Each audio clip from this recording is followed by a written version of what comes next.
자, 오늘 2023년 4월 9일 부활절 예배, 오늘 함께 말씀을 나눌 터인데, 오늘 설교 제목은 부활과 같은 모양으로 연합한 자가 되자 라는 제목으로 함께 말씀 나누겠습니다. 로마서 6장 5절의 말씀을 보겠습니다.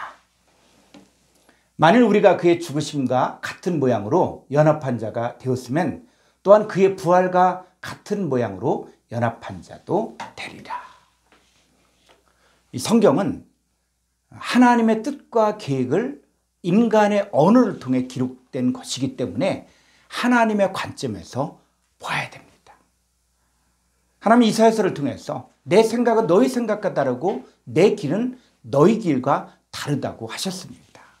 따라서 이 성경을 사람의 지혜와 지식으로 풀면 안 됩니다. 자, 여러분, 부활이 무엇입니까? 어떤 사람들은 죽고 나서 무덤 속에 있다가 마지막 나팔에 불면 그때 부활체의 몸을 입고 다시 살아난다고 말합니다. 자, 부활은 죽은 자들이 다시 살아나는 것을 말합니다. 그러면 성경에서 말하는 이 죽은 자의 상태와 다시 살아나는 상태를 알아야만 이 부활의 참된 의미를 알 수 있습니다. 오늘은 성경에서 말하는 부활에 대해서 함께 말씀을 나누겠습니다. 자, 첫 번째 성경에서 말하는 부활의 의미입니다. 자, 첫째, 성경에서 말하는 죽은 자가 누구를 말하는 것일까요? 자, 에베소 2장 1절 보겠습니다. 그런 허물과 죄로 죽었던 너희를 살리셨도다. 자, 이 본문을 한번 원문을 살려서, 헬라 원문을 살려서 번역하면 너희들의 허물들과 죄들에게 현재 죽어있는 자들, 이것입니다. 그러니까 성경에서 말하는 죽은 자들은 바로 뭐냐? 복음을 알지 못한 자들, 또 허물과 죄에게 종노릇한 자들이 성경에서 말하는 죽은 자들입니다. 계시록에서는 살았다나 실상은 죽은 자들이 있습니다. 이들의 모습이 하나님 앞에 온전치 못하고 회개하지 않은 자들을 말합니다. 그럼 성경에서 말하는 이 죽은 자들이 어떻게 살아가고 있습니까? 자, 에베소 2장 2절로 3절을 보겠습니다.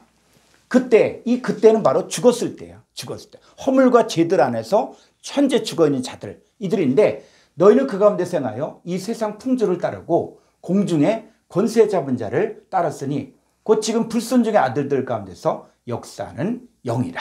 3절, 전에는 우리도 다 그 가운데서 우리 육체의 욕심을 따라 지내며 육체와 마음에 원하는 것을 하여 다른 이들같이 본질상 진노의 자녀였더니. 그러니까 허물과 죄들 가운데서 현재 죽어있는 자들이 있습니다. 이 사람들이 어떻게 살아가고 있습니까? 죽은 자들이 이 세상 풍조를 따르고 공중의 권세 잡은 자를 따르는데 이 불순종하는 자들 속에 역사는 영이 있다는 거예요. 그 영의 지배를 받고 있는 거예요. 이게 바로 성경에서 말하는 현재 죽은 자들의 상태입니다. 그래서 우리도 죽은 자들로 살고 있을 때가 있었습니다. 자, 그때는 우리 육체의 욕심을 따라 지내며 육체와 마음에 원하는 것을 하여 다른 이들같이 본질상 진노의 자녀로 계속 살고 있었습니다. 그래서 이 세상의 공중권세 잡은 이 사탄 마귀의 지배를 받으며 살고 있을 때를 성경에서는 죽은 자들, 이렇게 말하는 것입니다. 자, 그럼 이제 두 번째, 죽은 자들이 어떻게 살아납니까? 죽은 자들이. 자, 요한복음 5장 25절 말씀. 진실로 너에게 이르노니 죽은 자들이 하나님의 아들의 음성을 들을 때가 오나니 곧 이때라. 듣는 자는 살아나리라. 자, 여기서 말하는 죽은 자들, 이들은 육신이 죽어 썩은 자들을 말하는 것이 아니라 허물과 죄로 죽어있는 자들을 말합니다. 살았다는 실상은 죽은 자들, 그래서 육체와 마음의 원한대로 살며 죄에게 종노릇한 자들, 이들이 바로 죽은 자들이에요. 자, 이 죽은 자들이 하나님의 아들의 음성을 들을 때 살아날 수 있습니다. 자, 그러면 여기서 말하는 하나님의 아들이 누구냐는 얘기예요. 이 하나님의 아들은 예수님만을 말하는 것이 아닙니다. 자, 성경을 보겠습니다. 로마서 8장 14절. 무릇 하나님의 영으로 인도함을 받는 사람은 곧 하나님의 아들이라. 아들. 하나님의 아들이. 그러니까 하나님의 영으로 인도함을 받는 이들이 하나님의 아들인데 너희는 다시 무수하는 종형을 받지 아니하고 양자형을 받았으므로 우리가 아빠 아버지라고 부르지. 자, 이 시대에 하나님의 아빠 아버지라고 부르고 있는 그 사람들이 바로 누굽니까? 하나님의 아들들이라는 것입니다. 자, 갈라디아 4장 6절로 7절. 너희가 아들이므로, 어떤 아들? 하나님의 아들입니다. 너희가 하나님의 아들이므로 하나님이 그 아들의 영을 우리 마음 가운데 보내사 아빠 아버지라 부르게 하셨느니라. 7절. 그러므로 내가 이후로는 종이 아니요 아들. 어떤 아들? 하나님의 아들이라는 거예요. 하나님의 아들이니, 하나님의 아들이면 하나님으로 말미암아 유업을 받을 자니라. 그러니까 하나님의 아들들은 바로 이 시대에 아들의 영을 받은 자요, 그리고 이 하나님 아들은 이제 하나님으로 말미암아 유업을 받을 자입니다. 그러니까 하나님의 아들의 음성을 듣고 믿으면 자, 어떤 일들이 일어납니까? 자, 요한복음 5장 24절 보겠습니다. 내가 진실로 진실로 너에게 이르노니 내 말을 듣고 또 나 보내신 이를 믿는 자는 영생을 얻었고 심판에 이르지 아니하나니 사망에서 생명으로 옮겨느니라. 자, 요한복음에서 특별히 예수님께서 말씀하실 때 진실로 진실로, 헬라 원문에서는 아멘 아멘이라고 휴민. 그래서 예수님께서 자기 자신의 이름을 걸고 말씀하시는 거예요. 그게 굉장히 중요하다는 얘기입니다. 그래서 이 내가 진실로 진실로 너에게 이르노니 내 말을 듣고 또 나 보내시를 믿는 자는 영생을 얻었고, 자, 영생을 얻은 것이 헬라 원문에서 현재 사건이에요. 그리고 심판에 이르지 않아, 이것도 현재 사건이고, 사망에서 생명으로 옮겼느니라, 이게 바로 완료 사건입니다. 그러니까 현재 믿고 있는 자, 믿고 있는 자는 현재 영생을 지금 소유하고 있고, 사망에서 생명으로 이미 옮겨진 자들이 바로 살아난 자들입니다.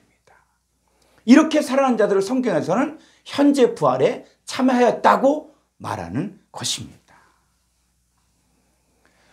에스겔서 37장을 보면 골짜기 마른 뼈들이 있습니다.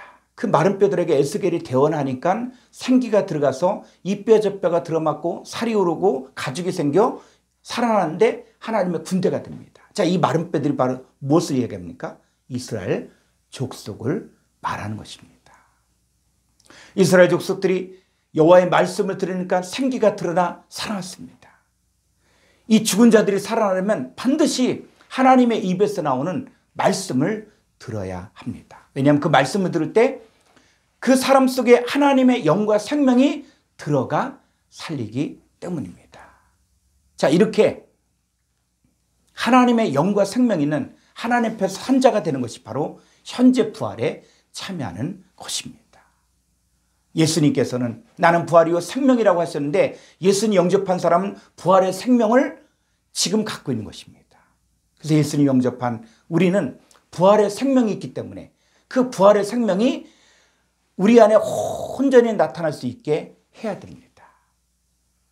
그래서 두 번째, 이제 부활과 같은 모양으로 연합한 자가 되자. 자, 로마서 6장 5절. 만일 우리가 그의 죽으심과 같은 모양으로 연합한 자가 되었으면 또한 그의 부활과 같은 모양으로 연합한 자도 되리라. 자, 신앙생활은 두 단계를 거쳐야 합니다. 자, 첫 번째 단계는 뭐냐면 예수님의 죽으심과 같은 모양으로 연합되어야 합니다. 자, 예수님 실제로 죽으신 것처럼 우리도 예수님 믿었으면 우리 옛사람이 죽었습니까? 안 죽었습니까? 죽었습니다. 그런데 나는 여전히 옛사람이 살아있는 것처럼 느껴질 때, 자, 이때 필요한 것이 바로 믿음입니다. 우리는 예수님의 죽으심과 같은 모양으로 연합한 자가 되었기 때문에 나의 옛사람은 이미 죽었습니다. 그래서 예수님 믿고 나서 하는 첫 번째 인가 바로 무엇입니까? 침례입니다. 자, 이 침례의 의미가 무엇이냐? 로마서 6장 3절로 4절에 보면은 무릇 그리스도 예수 합하여 밥티조 세례 침례를 받은 우리는 그의 죽으심과 합하여 밥티조 세례 침례를 받은 줄을 알지 못하느냐. 자, 침례가 무엇입니까? 그리스도 예수 합하는 것이고 예수님의 죽으심과 내가 합하여 나의 옛사람이 예수님과 함께 죽는 것입니다. 자, 그 다음 그러므로 우리가 그의 죽으심과 합하여 밥티조 세례 침례를 받음으로 그와 함께 장사되었나니 이는 아버지의 영광으로 말미암아 그리스도를 죽은 자 가운데서 살리심 같이 우리로 또한 새 생명 가운데 생하게 하려 합니다.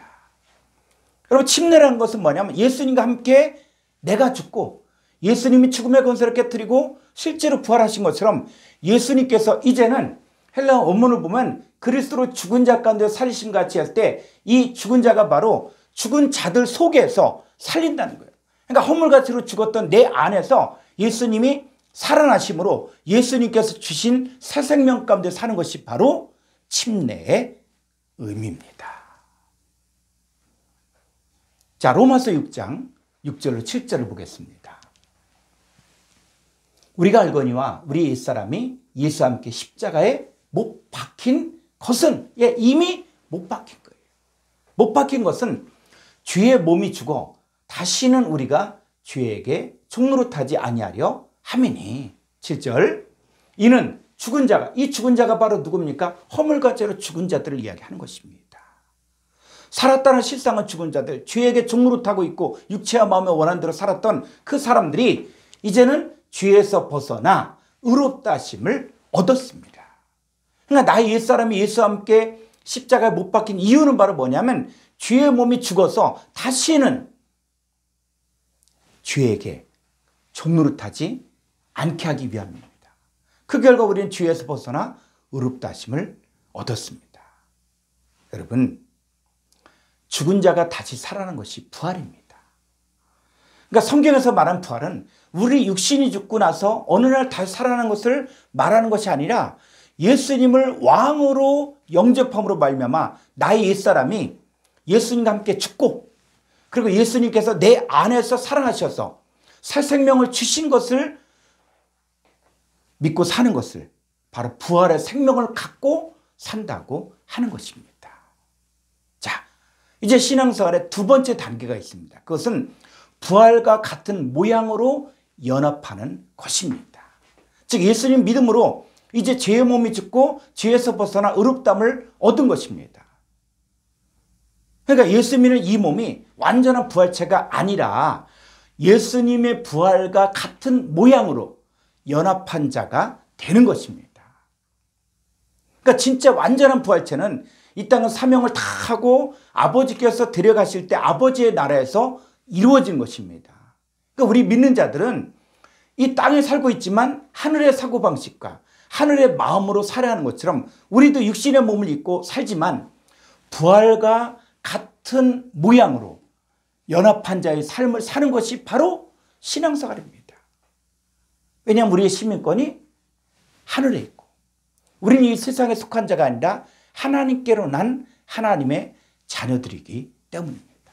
그래서 우리가 이 땅의 것은 버리고 위의 것을 생각하고 위의 것을 찾고 위의 것을 구할 때 우리는 부활과 같은 모양에 참여할 수 있습니다. 자, 그럼 부활과 같은 모양으로 연합한 자가 되려면 어떤 상태가 되어야 할까요? 첫 번째, 하나님의 말씀이 내 안에 심겨져야 합니다.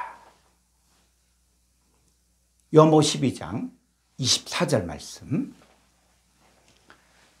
내가 진실로 진실로 너에게 이르노니. 자, 예수님은 또 이야기하죠. 진실로 진실로. 아멘 아멘 레고 힘내. 내가 정말 내 이름을 걸고 말하는데 한 알의 밀이 땅에 떨어져 죽지 아니하면 한 알 그대로 있고 죽으면 많은 열매를 맺느니라. 하나님 말씀이 우리 마음판에 심겨져야 됩니다. 자, 말씀이신 하나님이 우리 안에 들어오시면 우리 안에 변화가 시작됩니다.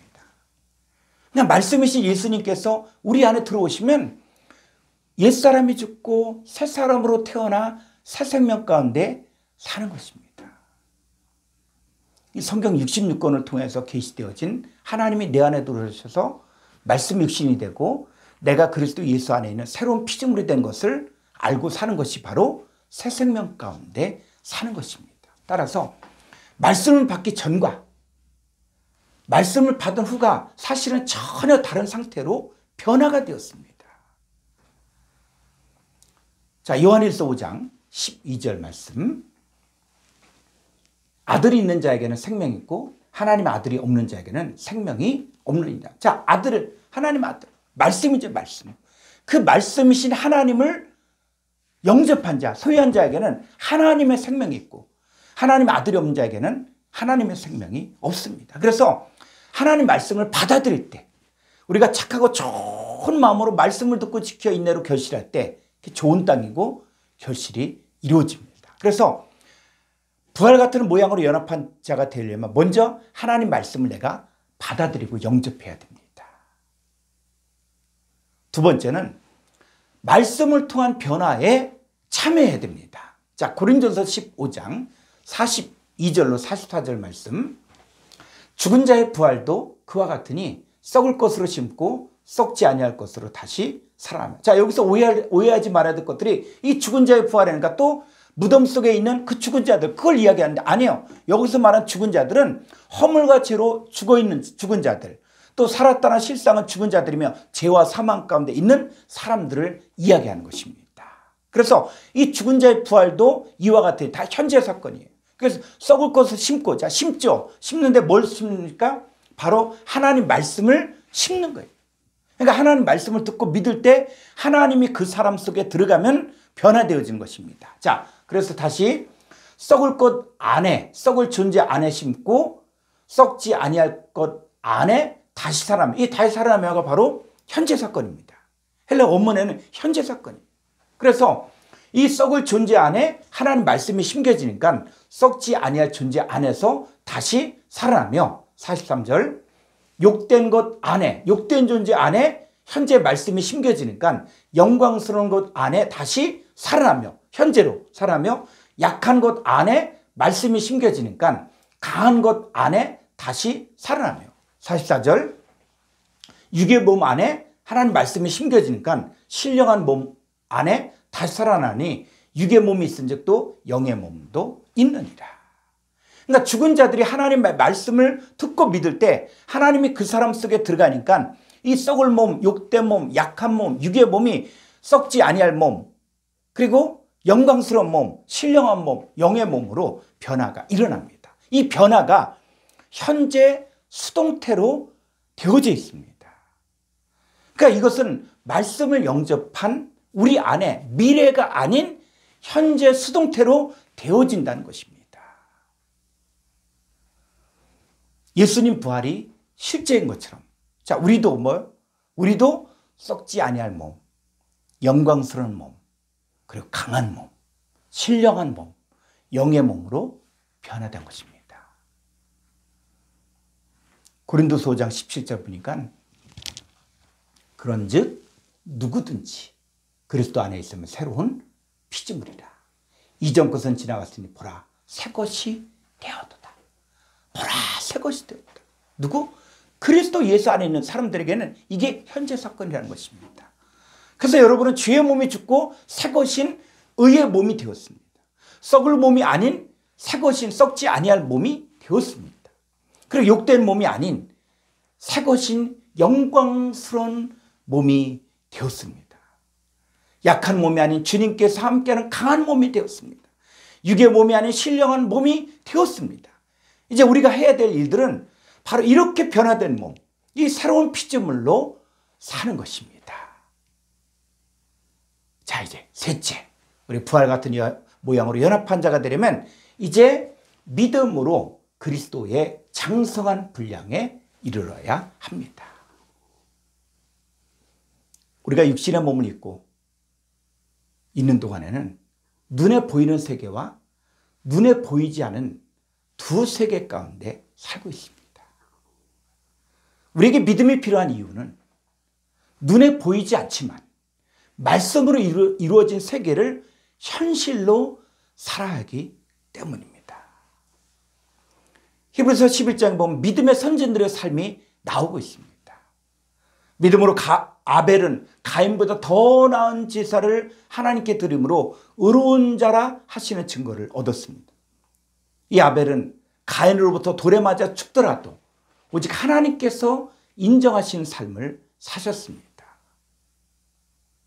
믿음으로 에녹은 죽음을 보지 않고 옮겨졌는데 그가 옮겨지기 전에 하나님을 기쁘시게 하는 자라는 증거를 받았습니다. 믿음으로 노아는 보이지 않은 일에 경고하심을 받아 경외함으로 방주를 준비하여 구원을 얻었습니다. 믿음으로 아브라함은 부르심을 받을 때 순종하여 장래 유업으로 받을 땅에 나아갈 때 갈 바를 알지 못했지만 오직 말씀을 쫓아갔습니다. 아브라함은 하나님이 계획하시고 지으실 터가 있는 성을 바랐기 때문입니다. 자, 히브리서 11장 24절로 26절 말씀. 믿음으로 모세는 장성하여 바로의 공제 아들이라 칭함받기를 거절하고 25절 도리어 하나님의 백성과 함께 고난받기를 잠시 제약의 낙을 누리는 것보다 더 좋아하고 26절 그리스도를 위하여 받는 수모를 애굽의 모든 보화보다 더 큰 재물로 여겼으니 이는 상 주심을 바라봄이라. 모세가 장성했을 때 육신적으로 부귀영화를 다 누릴 수 있는 그 바로의 공주아들의 칭함받기를 믿음으로 거절했습니다. 도리어 하나님의 백성과 함께 고난받기를 잠시 제약의 낙을 누린 것보다 더 좋아했습니다. 오히려 그리스도로 인하여 받는 수모를 애굽의 모든 보화보다 더 큰 재물로 여겼습니다. 왜냐하면 상주심을 바라보았기 때문입니다. 히브리서의 믿음의 선진들의 삶을 한마디로 정리하면 더 좋은 부활을 얻기 위하여 심한 고문을 받되 구차히 풀려나기를 원하지 않았습니다. 그들이 조롱과 채찍질뿐 아니라 또 결박과 옥에 갇힌 시련도 받은 이유는 믿음으로 말미암아 증거를 받았기 때문입니다. 그런데 이 믿음의 선진들은 증거는 받았지만 약속된 것은 받지 못했습니다. 그런데 하나님 아들인 저와 여러분은 구약에서 약속된 그 예수님을 실제로 받았습니다. 예수님은 부활의 씨로 우리 안에 오셔서 온전한 부활체의 삶을 살 수 있게 생명과 경건을 습관 모든 것을 다 주셨습니다. 그럼 우리가 이제 온전한 부활체의 삶을 살 수 있도록 우리가 해야 될 일들이 있습니다. 에베소 4장 13절로 14절 말씀. 우리는 저와 여러분 모두를 이야기합니다. 우리가 다 하나님의 아들을 믿는 것과 아는 일에 하나가 돼요. 온전한 사람을 이루어 그리스도의 장성한 분량이 충만한 데까지 이르니 14절. 이는 우리가 이제부터 어린아이가 되지 아니하여 사람의 속임수와 간사한 유혹에 빠져 온갖 교훈의 풍제에 밀려 요동하지 않게 하려 함이라. 우리가 이 하나님의 아들을 믿는 것과 아는 일이 하나가 되어 온전한 사람을 이루어 하나가 돼야만 우리가 온전한 사람을 이룰 수 있습니다. 그래서 우리의 신앙생활이 어디까지 성장해야 하는가 하면 바로 그리스도의 장성한 분량까지 충만한 데까지 이르러야 됩니다. 그래야만 만약에 영적인 어린아이 상태에 있으면 사람의 속임수와 간사한 유혹에 빠져 온갖 교훈의 풍지에 밀려 요동하게 되어집니다. 우리는 미래에 이루어질 완전한 부활체의 모습이 있지만 우리는 현재 부활과 같은 모양으로 연합한 삶을 살아야 됩니다. 그래서 여러분 모두가 이제는 죄에서 해방된 사망에서 생명으로 옮겨진 이 부활과 같은 모양으로 연합한 삶을 살기를 바랍니다.